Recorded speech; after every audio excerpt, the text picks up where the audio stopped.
Dans un temps minute de repère autonomé OIZ. Donc on donne le point M à pour coordonner. On demande pour quelle valeur de Y, les deux vecteurs M, N et U soit orthogonaux. C'est-à-dire pour quelle valeur de Y, regardez bien. Il vous a donné M à pour coordonner Y, 1 plus Y, et N à pour coordonner 3 moins 2. Il vous donne le vecteur U à pour coordonner 1, 2. Maintenant, il se demande quelle est la valeur de Y pour que le vecteur M, N est orthogonal à le vecteur U. D'accord? Quand les deux vecteurs sont orthogonaux, voilà, si on fait x plus y égale à 0. Maintenant ici, regardez bien.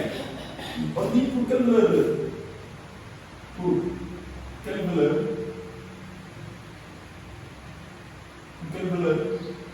de y pour que M n vecteur, d'accord, M n vecteur orthogonaux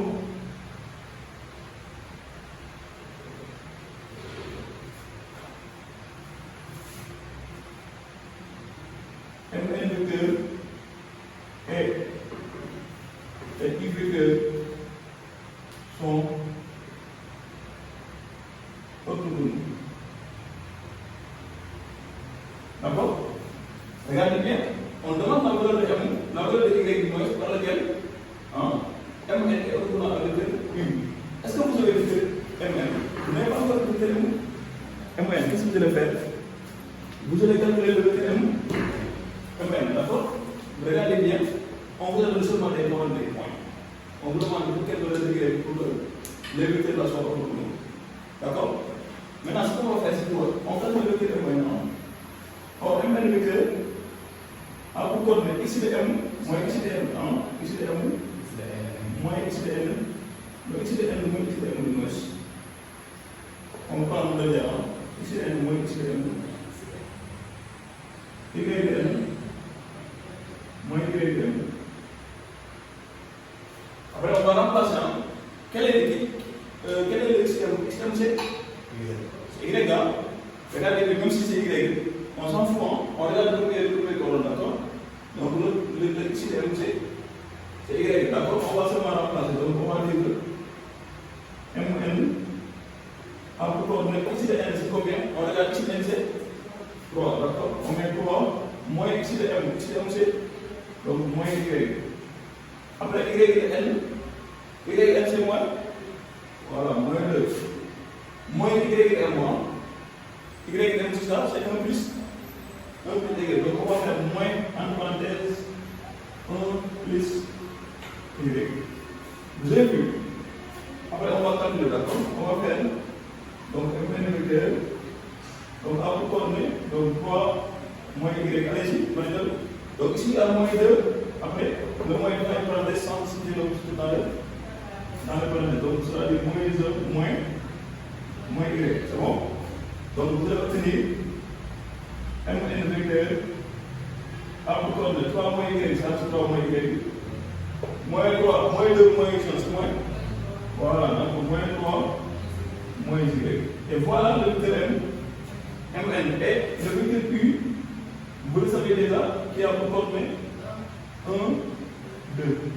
Maintenant, si les deux là sont orthogonaux, donc M n vecteur orthogonal à U vecteur est équivalent à dire que si on fait x plus y plus égal à 0. Mais qui est ici ça peut être ça, le x c'est 1, le y c'est moins 3 moins y, et le y c'est 2. On va appliquer, d'accord? On va faire ceci. Donc on va prendre 1 fois 3 moins y. On met encore ici plus 2 fois moins 3 moins y, ça doit être égal à 0. On retrouve ici. Donc ici on va prendre 3 moins y ici, sera moins 6, 3 fois moins 2 c'est moins 6, moins 2 y. Donc tout ça, ça doit être égal à 0. Maintenant je vais arranger les y et les x. D'accord? Je vais obtenir 3 moins 6 moins y moins 2 y égal à 0. Maintenant 3 moins 6 ça c'est moins moins 3. D'accord, moins 3 y égale à 0. On transpose au plan.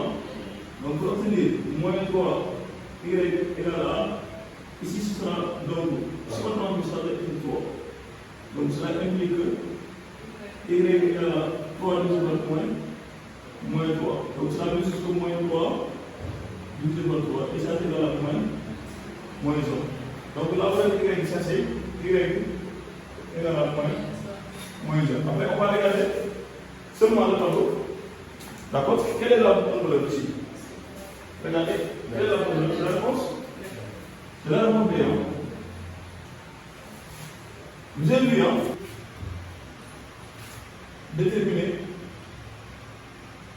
déterminer. Y. Maintenant, c'est pas dit pour que un vecteur soit collinéaire. Collinéaire à le vecteur U. D'accord? Vous voyez, donc la place, quand on a parlé d'orthogonalité, on pouvait aussi parler de la collinéarité. D'accord?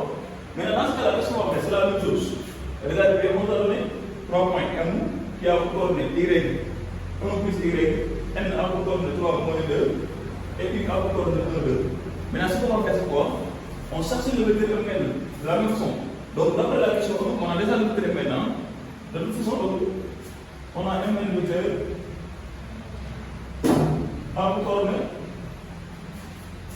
On a déjà calculé 3 moins Y. 3 moins Y moins 3 moins Y.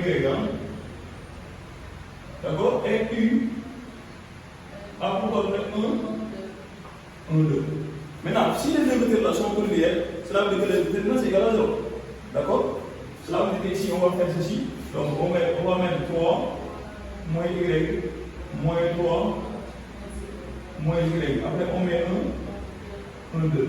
La règle dit que si tu fais x, y prime, multiplié par y, x prime, ça doit être égal à 0. D'accord? Si on fait cette différence-là. Donc cela veut dire que s'ils sont collinéaires, donc cela veut dire que si je mets 2 fois 3 moins y moins. Regardez, ici il y a un moins. D'accord? Après je mets 1 fois ça. D'accord? C'est comme ça, moins 100 fois ça. D'accord? Donc ce moins là c'est ici. Donc on met moins 3 moins y. Ça doit être égal à 0. D'accord? Maintenant, qu'est-ce que je vais faire? Je vais le ici. Pour obtenir ici 3 fois 2, c'est 6. Moins 2 y. Ici, c'est là, moins 1. D'accord? Moins fois moins c'est plus 3 plus y. Est-ce que ça doit être égal à 0? D'accord?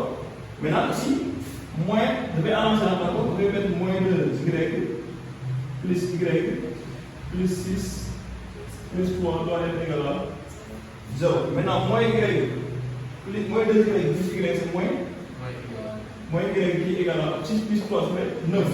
Donc si on transforme ça de moins 9 ans, maintenant on simplifie les moins, donc y égale à 9. Donc si on vous pose cette question-là, déterminer une valeur pour que les deux vecteurs soient collinéaires, donc c'est comme ça qu'on fait. D'accord? Vous cherchez le déterminant, ça doit être égal à 0. Et ça, dans ce cas, il faut faire attention sur les moins, d'accord? On a dit que ça, donc x, y plus, moins y plus. Donc ça veut dire ici il y a un moins, donc vous faites ici un moins qui doit venir toujours après vous multiplier les deux là. D'accord? C'est comme ça qu'on a fait. Regardez le moins là. Après qu'on a multiplié les deux, on a seulement mis ici moins. Après ce qu'on va faire, c'est quoi? On va faire entre le moins parce que moins 1 fois 1 c'est égal à moins 1, d'accord? Maintenant dans ce cas-là, on va obtenir ce chiffre y qui est égal à 9. D'accord? Si y est égal à 9, donc ça veut dire que les vecteurs là sont collinéaires. C'est bon? Donc là, on va vous demander cette question. C'est clair, hein? Voilà. Donc votre question c'est quoi? Vous pouvez prendre, hein? Vous pouvez regarder. Un rectangle B. Hein? Un rectangle B. Oui.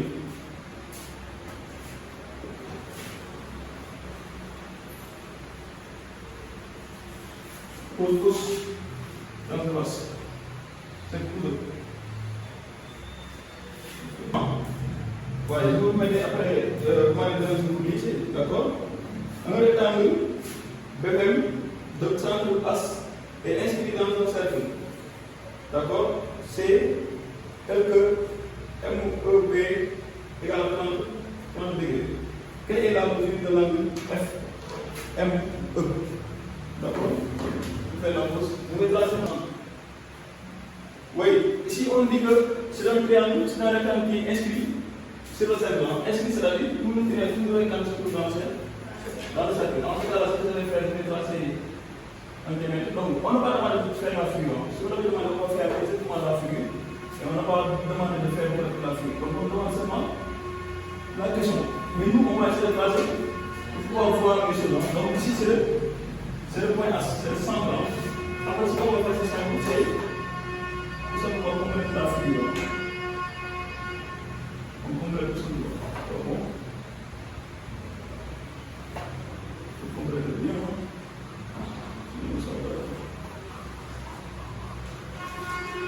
Voilà. Donc ici,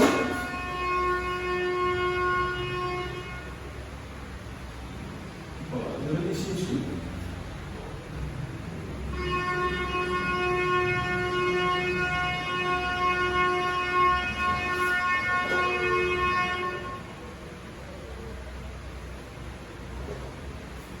Regardez bien, ça c'est le paiement. B, F, E, M. D'accord? Voyez le triangle, le rectangle là, ça c'est un rectangle qui est inscrit dans cette centre as. On va regarder. Ici, après, qu'est-ce qu'il a dit? Il a dit que l'angle MEB, MEB, regarde MEB, cet angle là. Il dit que ça c'est 30 ans. Après, il demande quelle mesure? Il demande la mesure de l'angle. La mesure de l'angle. FE. FM voilà, F. L'angle MM. FME. Il demande cet angle là. FME.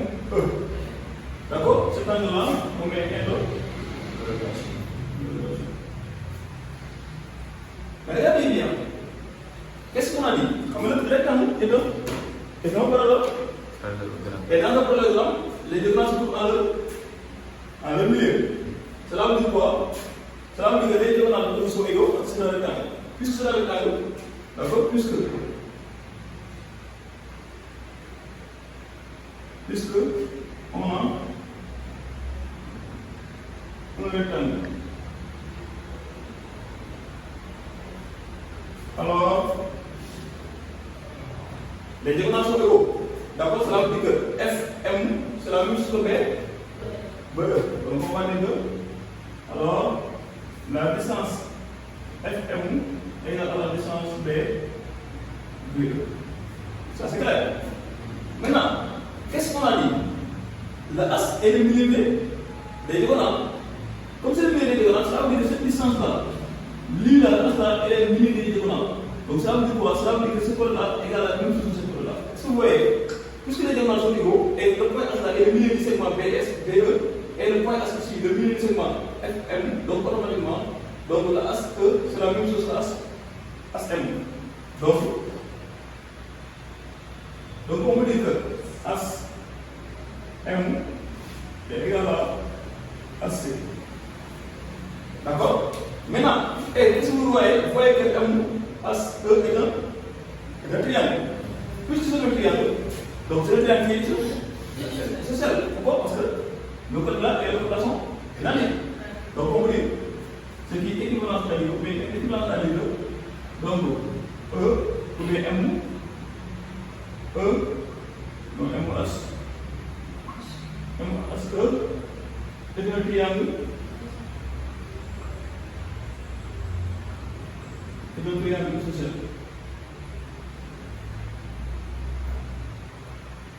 C'est un triangle social en as, très bien. Le triangle social en as, Et on a dit que dans le triangle, les angles à la base ont même mesure. Les angles à la base.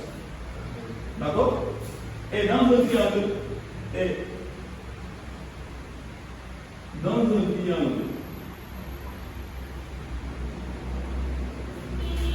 isocèle, les angles à la base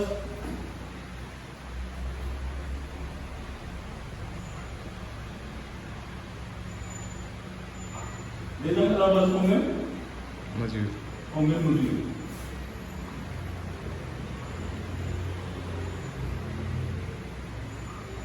D'accord? Donc du coup, l'angle FME égale à l'angle FME égale à la mesure de l'angle ME.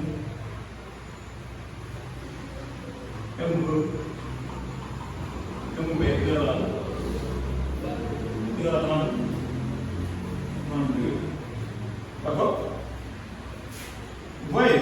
Donc ne vous fatiguez pas. Si on me pose cette question, regardez bien, c'est pas la peine de faire tout ça. Hein? D'accord? Je vous laisse comprendre. Ce que vous allez faire, c'est quoi? Regardez bien. Vous venez là, vous dites que tout simplement, les corrélations mécaniques, c'est-à-dire que vous avez un triangle ici. Puisque vous avez un triangle ici, les angles à la base, c'est quoi l'angle qui est à la base? Maintenant, si le triangle est ici en as, si les deux côtés, donc c'est ça qu'on appelle les angles à la base. Par exemple, imaginons qu'on a un triangle A,